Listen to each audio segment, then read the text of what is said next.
De volta com o programa Qual é? E olha só, se você quiser interagir mais com a gente, tiver dúvidas, facebook.com/qual é com H no final, vai lá, deixe seu recado, sua sugestão de pauta, meu irmão, que a gente vai acatar o seu pedido. E a gente vai continuando com o nosso tema sobre piercings e tatuagens. Alguém tem uma pergunta para fazer para os nossos convidados?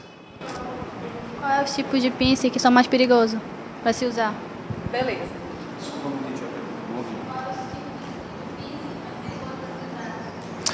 Então, na minha opinião, o piercing mais perigoso seria o piercing da língua, assim, devido a gente precisar manter uma higiene extremamente rigorosa, mesmo depois da cicatrização. É uma perfuração onde sempre a gente está ingerindo alimentos constantemente, então, assim, uma parte ou outra do alimento acaba ficando nas joias. Se você não manter essa rigorosidade na asepsia diariamente, pelo menos 2, 3 vezes ao dia, isso pode, sim, no futuro te trazer um risco de problema, né? Sem contar que se você não, quando você faz a perfuração da língua, você precisa de uma joia específica inicialmente, que é uma joia provisória, ela é um pouquinho maior do que o normal, e depois de alguns dias já cicatrizado, você já pode colocar a joia definitiva, que ela é mais curta. Se você faz o uso da joia provisória prolongadamente, aí você corre o risco de acabar causando uma cavidade no palato da boca, que é mais conhecido, né, como o céu da boca. Então você cria uma cavidade, isso também pode trazer problemas no futuro. Então assim, você precisa manter uma linha muito forte de cuidados com ele e para que não aconteça nada, né? Então quem for fazer na língua tem que cuidar, assim, bastante. Alguém mais quer fazer perguntas? Qual é a tatuagem mais popular? Então, tradicionalmente, eu acho que o que a gente mais faz em estúdio, né, são uns trabalhos um pouco mais comerciais que são importantíssimos dentro de qualquer estúdio, são escritas, homenagem à família, flores, borboletas, são os trabalhos que saem, estrelas, são os trabalhos que saem diariamente e que a gente mais faz, assim. Isso é o que nutre um estúdio, vamos dizer assim, né? Como é que você lidar com a discriminação? Porque você sabe que o Brasil é um dos países mais discriminatórios. Como é que tu tem essa forma de ver? Como você se chama? Gilson. Importantíssima pergunta, assim. Eu acho que toda pessoa que ela resolve entrar nesse mundo, ou de tatuagens ou de piercings, ela precisa estar preparada para a discriminação. E você precisa agir coerente à discriminação. Porque se você, de repente, é discriminado de alguma forma e você reage de forma negativa a essa pessoa, você só vai estar dando mais ênfase ao que ela já pensa em relação a isso. Então, você tem que procurar mostrar o contrário, né? Então, para mim foi difícil, há 14 anos atrás, quando eu comecei a modificar corporalmente, foi difícil. Os 3 primeiros anos foi muito complicado, mas a gente vai aprendendo a lidar com isso. Assim, hoje em dia é muito comum, é muito normal. A gente tem que aceitar a opinião das pessoas. Veja bem, a tatuagem ela existe no Brasil desde a década de 50. O piercing entrou na década de 80.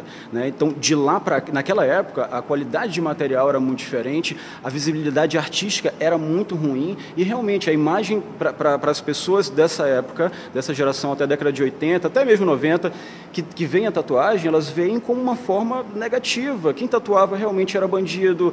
Muitos, né? Nem todos, perdão, nem todos, mas muitos era muito marginalizado e é essa a imagem que fica na cabeça das pessoas. Hoje em dia mudou muito? Mudou bastante, mas não vai parar. Não vai costumo dizer, sempre vai ter uma pessoa que não vai gostar e vai ter a sua opinião, e a gente tem que respeitar isso, assim.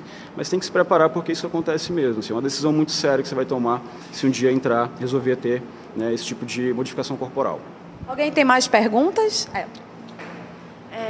Tem muitos jovens que fazem tatuagem, né, hoje em dia e não pensam no dia de amanhã.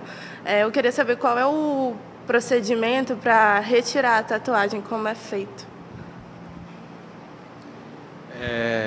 Outra pergunta importantíssima, assim.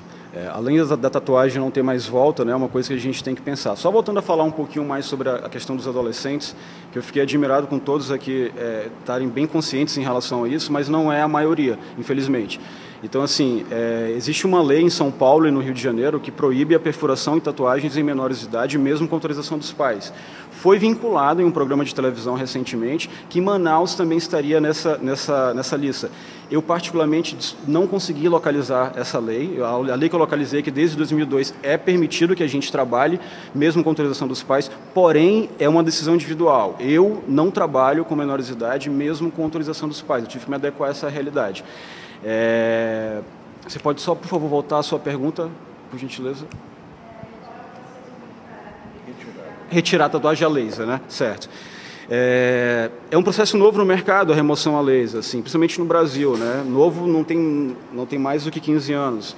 Então, assim, na minha opinião, eu acho que a classe médica, ela está se adequando a esse tipo de procedimento ainda, e a gente vê em alguns médicos um resultado com remoção a laser, e em outros a gente vê um resultado diferente, assim.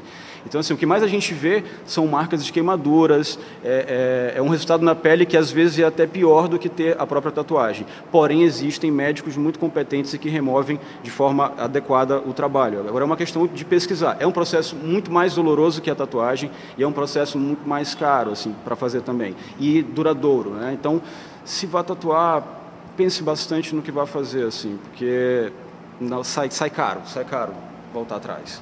Calil, eu iria lhe perguntar sobre aquela questão da pele. Toda pessoa pode fazer a tatuagem ou ela é mais adequada a uma tonalidade de pele diferenciada? E a questão do queloide, da pessoa que tem já queloides no corpo, né, poderia fazer ou não? Ótima pergunta. Em relação às pessoas que podem ou não tatuar, assim, quando é a primeira tatuagem, né, geralmente primeira ou não, eu faço um histórico de saúde para saber se essa pessoa realmente a gente pode fazer ou não. Então, uma das perguntas desse histórico é se a pessoa ela tem algum problema cardíaco. Por que o problema cardíaco? Quando a gente vai tatuar, a gente gera uma série de sentimentos, né? Geralmente a pessoa se prepara uma semana antes e aí vem ansiedade, expectativa, a pessoa se prepara. Então, com isso, com ansiedade, o teu coração também dispara um pouquinho mais. Então, não é legal a gente tatuar uma pessoa que tenha problemas cardíacos, de repente, ou esteja fazendo tratamentos com remédios fortes, tatuar essa pessoa, assim, embora ela já tenha mais ou não tatuagens. Isso também é individual, não é todo mundo que pensa dessa forma. Então, assim, é importante saber se a pessoa ela tem problema de pressão alta ou baixa, algum problema cardíaco, se ela já teve algum tipo de hepatite, se ela sofre de algum problema de pânico, depressão, ansiedade, fora uma série de outras perguntas. Quanto à pele, sim, né? Até desse exemplo ainda há pouco, nós estávamos conversando anteriormente. Existem, embora tenha 10 pessoas de pele clara, uma ao lado da outra, são 10 pessoas de tipos de peles diferentes, assim, pessoas que têm peles mais finas, pessoas que têm a pele mais grossa, isso varia muito de pessoa para pessoa, né? É viável também a gente checar se essa pessoa tem algum tipo de alergia. Olhando na pele da pessoa, a gente já consegue identificar o tipo de pele dela, né? Então é importante até para saber que tipo de tonalidade a gente vai usar em determinadas pessoas, né? Então uma pessoa de pele morena, muito morena, a gente não pode trabalhar certos pigmentos, né? Já uma pessoa de pele clara, ela já tem uma vantagem um pouco maior. Quanto ao queloide, a tatuagem, a agulha ela perfura 2 milímetros na pele, né? Se ela rompe, se ela chega à terceira camada de pele, isso já vai te causar um problema, né? Se a pessoa tem tendência a ter queloide, ainda assim ela pode tatuar desde que o profissional esteja muito preparado para isso e ele corre o risco também de acontecer alguma coisa. Por via das dúvidas, eu prefiro não tatuar, mesmo sabendo que a gente pode fazer, porque a gente tem que contar com os cuidados da pessoa também. Independente de você fazer um trabalho muito bom na sessão, os 15 próximos dias depende inteiramente do cliente, assim. Então, ele tem que tratar aquilo como um ponto de infecção e que pode trazer algum problema. Se a pele pode vir a necrosar, ele pode ter alguma complicação maior se ele não cuidar direitinho. Isso é uma coisa rara de acontecer? É uma coisa rara de acontecer, mas acontece. Tem pessoas que têm alergia a mercúrio, tem pessoas que têm alergia a manganês, a cobalto, a chumbo, e são componentes que fazem parte de alguns pigmentos também. A gente precisa saber dessas informações antes de executar qualquer tipo de trabalho, né? Legal, gente. O segundo bloco do Colé de hoje termina por aqui, mas a gente volta já já com o terceiro bloco.